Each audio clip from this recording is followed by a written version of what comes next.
Small businesses have the opportunity to learn from professionals and from each other, and bringing those perspectives together is a very important part of Inside the Vault, Enterprise Bank's new podcast series. Welcome back to Inside the Vault. As most of you know, over the last few episodes, we focused specifically on some of leadership's policies. But what we haven't really talked about till now, as we somewhat come out of the pandemic with the rollout of vaccines, what's practically happening in the small business marketplace and community as a result of these leadership policies and decisions. With me today to talk about that are Chuck Lai, our President and CEO, who many of you have heard from in prior podcast episodes, along with Joe Callan, who is the President and CEO of Busy Beaver Home Improvement Centers. Joe has a unique background in terms of being on the front lines in terms of what's happening in the construction and home improvement trade right now, along with having the challenges of trying to staff a number of retail stores in a pandemic related environment. So let's focus, gentlemen, initially here on the kind of the labor side of things, the hiring difficulties that I think we're seeing become more and more prevalent now that things are opening up and small businesses need to get their employees back on the job. And based on what I see in driving around our market area, I see a lot of for hire signs out.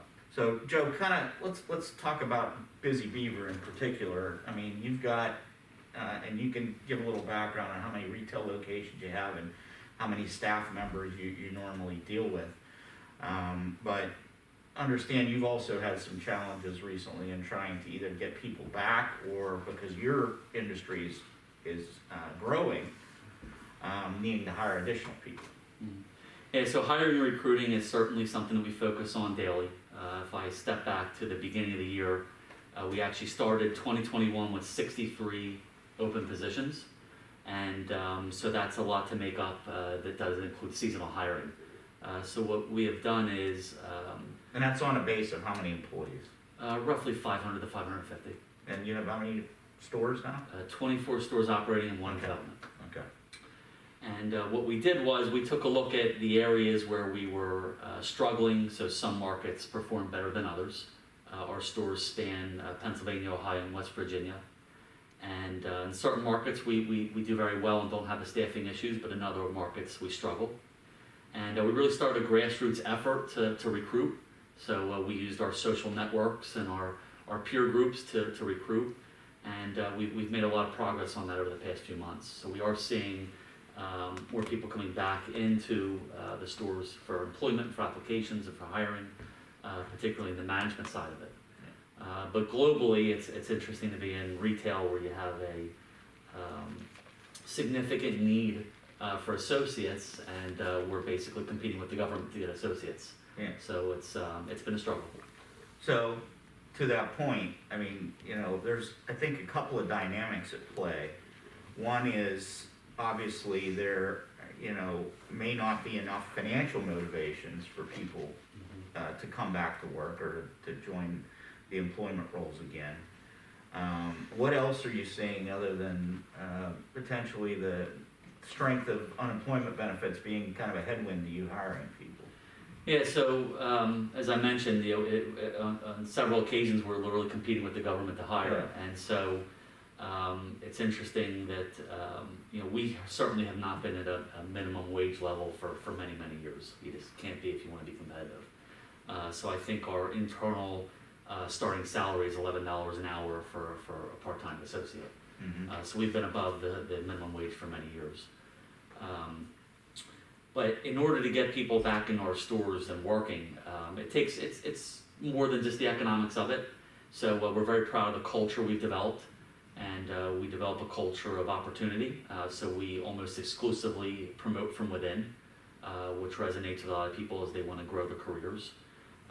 We do very little outside recruiting, so that's a significant benefit to being certainly in our company. The other is we offer very strong benefits, so we offer healthcare and 401k and all traditional benefits that you would get. We've tried to keep those very strong because we recognize those a piece of that recruiting process. So between the economics of it, the benefits, and the culture, those have been the three ways we've made a lot of impact. Chuck, I know you actually did some research recently on what is it really costing people to work versus to stay at home and stay on the unemployment rolls, particularly with the additional federal benefits that I think are in place through September of this year. And I think it was pretty revealing what was found. Yeah, starting last summer when some people were starting to attempt to hire people back after the shutdowns, I had a lot of small business people complaining that they couldn't get their people to come back. And as a result, we did some research into how that was playing out in Pennsylvania. And if you had a base salary of $30,000, which is the minimum wage that everybody Annualized, is yeah. arguing about raising to, as though we haven't already raised it. I mean, I don't know of a small business that can pay people minimum wage and attract people. It's just not. McDonald's, everybody is way above this. It always gets me a kick of how leadership is arguing about it, when in the real world we've been beyond minimum wage for a long period of time. But if you were the new minimum wage, which people talk about as being $15, which equates to a $30,000 salary. A year ago, if you were on unemployment with the federal benefits in the state, you made $46,200 Compared to 30. compared to 30, working. So sitting at home, you made 46.2, working, you made 30. Today, I think a lot of people politically recognized what a terrible program that was. And then there was a lot of arguing between Democrats and Republicans to pull it down or leave it up. Well, they compromised at a $300 a week level, and they've extended it to September. Well, at $30,000 salary, you make $30,600. So again, you're still making more money staying at home. As a practical matter, nobody's enforcing if you're offered your job, you lose the benefits. That's just not the real world, the way it's operating right now. And as a practical matter now, when restaurants are trying to call people back, or small businesses are calling people back, now you're hearing, well, will you pay me under the table? Because I don't want to make less money than what I'm making staying at home. I think everybody in this country is all for an unemployment compensation structure, that when somebody loses their job, we rally around as a team and provide them support so that they can find another job and not lose the roof over their heads during that period of time. But when you take it to the stage that you're incentivized not to work, that creates a terrible environment for the small business industry. It's ridiculous. I don't even know why people are having a debate about minimum wage. First of all, you can sit at home and make more than minimum wage. If they keep extending it, what motivation is there to go back to work? It just doesn't make any sense. I mean, it's a bad policy from a leadership perspective, and it's hurting the small businesses in significant ways. Joe, have you actually had to increase the wage scales at all? Yeah, we have, but that was really in the plans. It's nothing. Okay. We didn't really react in a way that we decided to take our base wages up in response to this. It was over a long-term strategic plan that we had put in place beginning a couple of years ago to get wages up naturally, because we wanted to be more competitive and Right. attract better talent. So the reality is that businesses have been doing this for years to drive that. It's been more successful than the government's program, where you're literally competing with them, Right. where they're incentivizing people to sit at home instead of working. Right. Is there any validity, guys, to the idea of, there's also this fear factor still out there in the employees' minds, particularly let's say in a retail setting like yours, where you're interacting with, could be hundreds of people during the course of the day. Does that play into this at all? Yeah, Dave, I think it does, but it was pretty specific to a demographic, an Okay. older demographic. So we certainly saw some associates asked to take a leave, which we granted and welcomed them back when they were coming back. But for the most part, certainly I could speak for Busy Beaver, we've done a really amazing job of keeping our associates and our customers safe. We've gone beyond what the recommendations are to maintain a safe environment, and we think we've done a very, very good job of protecting our associates. So I think that fear factor exists, but I think it's specific to a certain demographic. One of the most consistent trends that we've been talking about in the last few episodes around winners and losers in this pandemic. And Joe, I gotta say, you must have read the tea leaves years ago. Your industry is one of those that really has been, I'll call it a winner from a consumer demand perspective, due to some of the changes in consumer behavior over the last year. So give us a sense. I mean, your industry's on fire. What's driving that? What's hot right now? Yeah, Dave, that's a great question. So the number one thing driving our industry of hardware, lumber, and building materials is demand.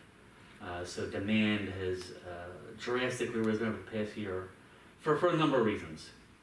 One is when people are forced to stay at home and do activities such as their work and exercise at their homes, they're spending money to transform basements and second rooms into those facilities. So that's the first thing that we've seen.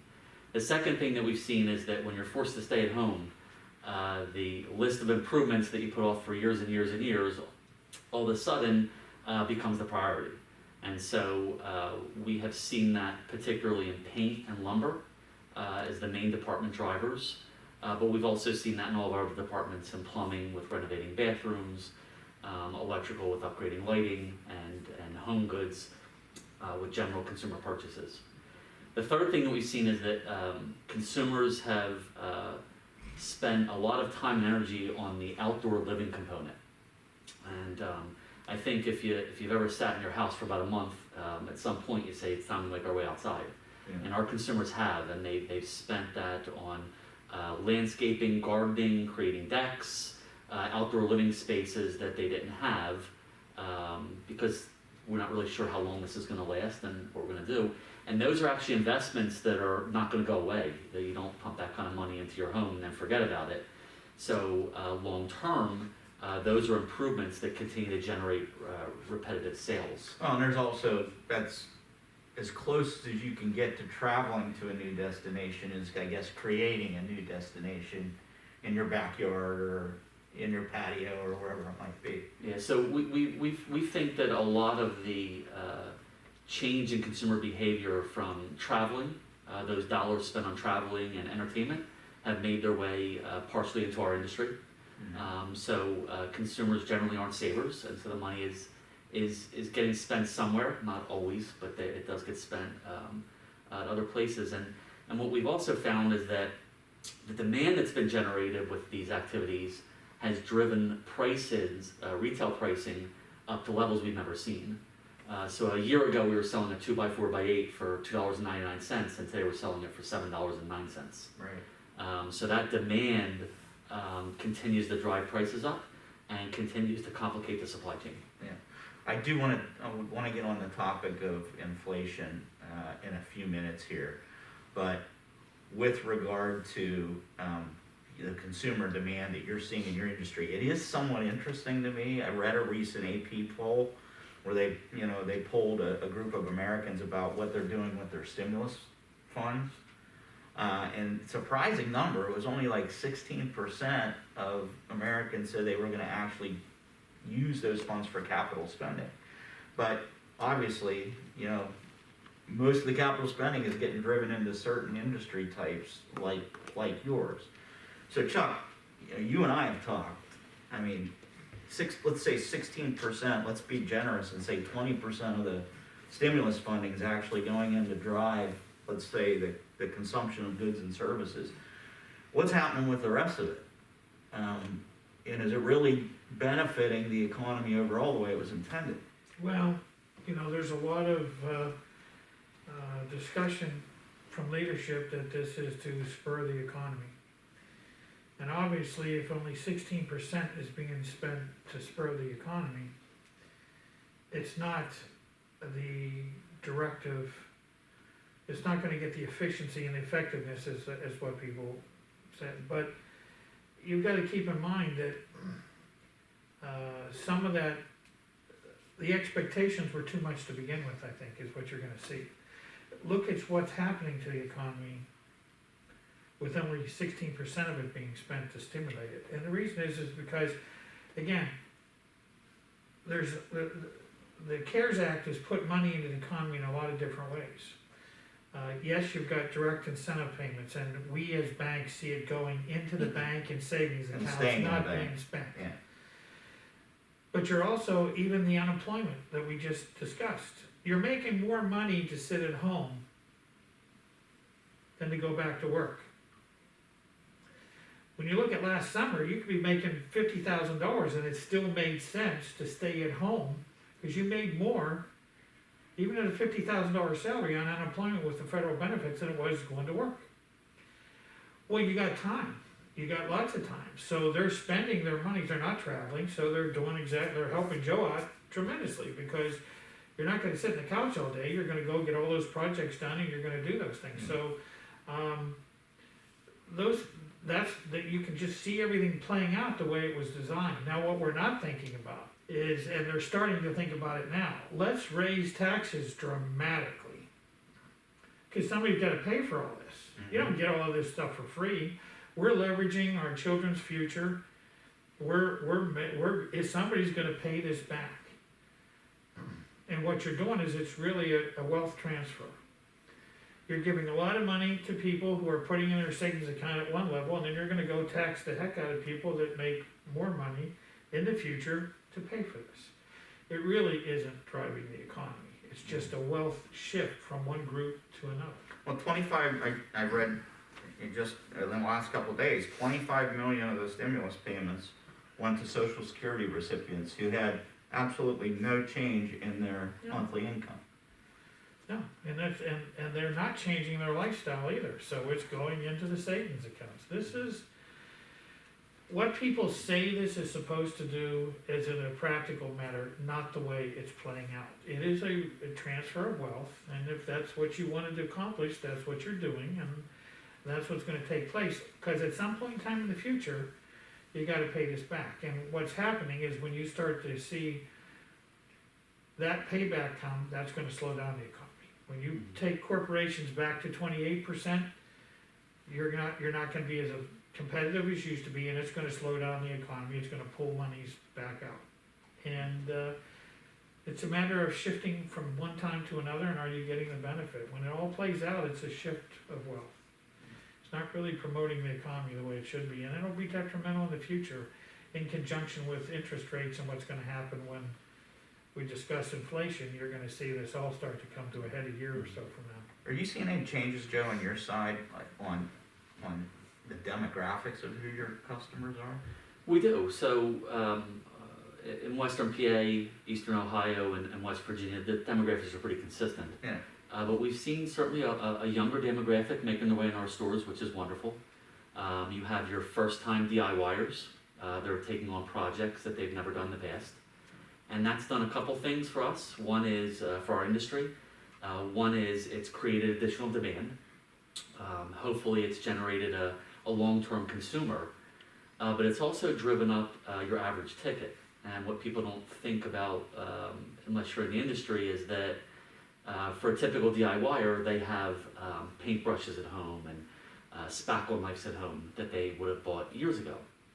Well, for a first-time DIYer, all these different accessories are needed to do the project, so there's a lot more demand on even those most common accessories. Yeah, you know what, that's a really interesting point, because, I mean, you know, I like to bust on the millennial generation for different nuances that they have. But this is maybe gonna create a you know, kind of a skill set in that generation that might not have been there before. We Because now hope they're so. kind of, you know, not forced, but they've been pushed to work on their homes. Yeah. And be handy and buy all those supplies. Yeah, and I think they may be leading the first-time buyer demographic as well, which is great for a long-term consumer. Yeah. So even beyond the stimulus provisions, I mean, where the interest rate environment is too, is also a great tailwind for Absolutely. you guys. Yeah, I mean, we don't get into the major projects with $100,000 kitchen remodels, but certainly the weekend warriors and DIYers that are simply renovating a bathroom or Yeah. making some upgrades and changing doors and windows, That's our consumer, and that consumer is making those investments into their homes. Well, gentlemen, I'd like to try to tie together a couple of points that were brought up earlier on in today's discussion, and that being, the labor issues, materials issues, and inflation, which some are speculating could be the next big shoe to drop in terms of an economic drag in the future. Before we get into your personal opinions, I did a quick, some quick research through the Chicago Mercantile Exchange, which is one of the larger commodities trading platforms in the country. These are just year-to-date 2021 numbers. Oil's up 30%. Gas is up almost 45%. Lumber, near and dear to Joe's heart, 48%. That's just year-to-date, and we're only in April. On the food side, corn, 23%. Pork, 46%. We got restaurants reopening, and their meat prices are going to go through the roof. The overall commodities market's up almost 19% year-to-date. So none of these factors that we've talked about, increasing demand, increasing cost of labor, none of those bode well for inflation. Joe, where are you seeing costs in your business really increase? So the costs are increasing really across the board. Lumber is actually the most dynamic and talked about in our industry because lumber is usually pretty steady as a commodity. But in terms of the pricing, retail pricing, the demand, again, as we talked about, is significantly more than it was a year ago. Right. And coupled by supply chain shortages with something as simple as factories shutting down because of a COVID outbreak. Well, when you shut a factory down and they're not producing, it's less supply. So less supply and more demand means prices are higher. Right. So for us, we've seen lumber being the biggest driver of those retail prices. However, many of the other industries where plastics are involved, such as PVC piping, and gang boxes for electrical, those all have oil in them. And as you mentioned, oil prices are up as well. So we're really seeing it across the board. What about the embedded costs of COVID from a pandemic control perspective, cleaning, disinfecting? Yeah, that's a great question. It's a significant cost and one that's not talked about enough. So at Busy Beaver, our supplies specific to cleaning are about $7,000 more a month than they were. More than they were a year ago, pre-pandemic. That's correct. If you think about customers touching carts, right? When they bring the cart back, we've got to clean the cart off. Mm-hmm. If you think about a customer touching counters, you're cleaning off the counters every time they touch it. Supplying masks, sneeze guards, all those things that go involved in cleaning and disinfecting have a cost to them. And those, with the demand being up, are now more expensive as well. Right. So you talk about let's say the organic supply costs of your inventory, like lumber. But one of the things I threw in here, Chuck, is gas, whether it be gasoline or oil or petroleum products. That's going to drive the cost of freight up at the same time that the cost of the materials themselves are going up. Energy costs are a big part of driving the economy. They go up, the economy slows down, they go down, the economy speeds up, just because everything has energy involved with it. And, you've got a system in place now where the aid that we put into the system, again, from a leadership perspective, whenever you're doing aid, your intentions are good, but you have to balance things of what's best in the short term and think about what's best in the long term. You can't do one or the other. You have to kind of focus on both. And so if you do too much incentive, then what you're going to do is heat up the economy and you're going to create inflation. You push unemployment too high so people aren't motivated to come back to work, they don't. Immigration is shut down so people can't come in to push those jobs. So what do? As a business person, you keep pushing the number up higher and higher. I used to hire somebody for 10, now I'm hiring for 15, and then somebody else needs that person, it becomes 20. Whenever the supply drops and the demand is hard, it pushes up prices. And Where's that tipping point? And we're doing a lot of that right now. You're seeing numbers go very large. I don't understand how the Fed can sit there and say they're looking to hold it at 2%. And they're keeping rates very low, because that's the other thing you see. When rates are low, that's more stimulus for the system. When interest rates go high, it slows down the system. At some point in time, inflation's gonna kick in, that they'll have to raise interest rates. And if you start to see that occur, say, a year from now, at the same time people are, changing the, tax rates to pay for all this and pushing them up, at the same time interest rates are going on, you got a real break on the economy to slow it down because inflation's going up and you're starting to create a problem in the long term. Because you've let the short-term balance get so I out of whack guess- that it drives the long I term. guess the generic And there's question, an guys, issue is have we overstimulated the economy? I think, when when you look at things, you're looking for productivity. Right. The real thing to look at is those are productivity gains. Obviously, if somebody sits at home and gets paid more to sit at home than they're working, productivity is not going up Very well by said. any stretch of the imagination. So the real factor that starts to measure these things together is productivity. And you're not seeing productivity go up with this incentive the way it is. And it's gonna create problems in the future.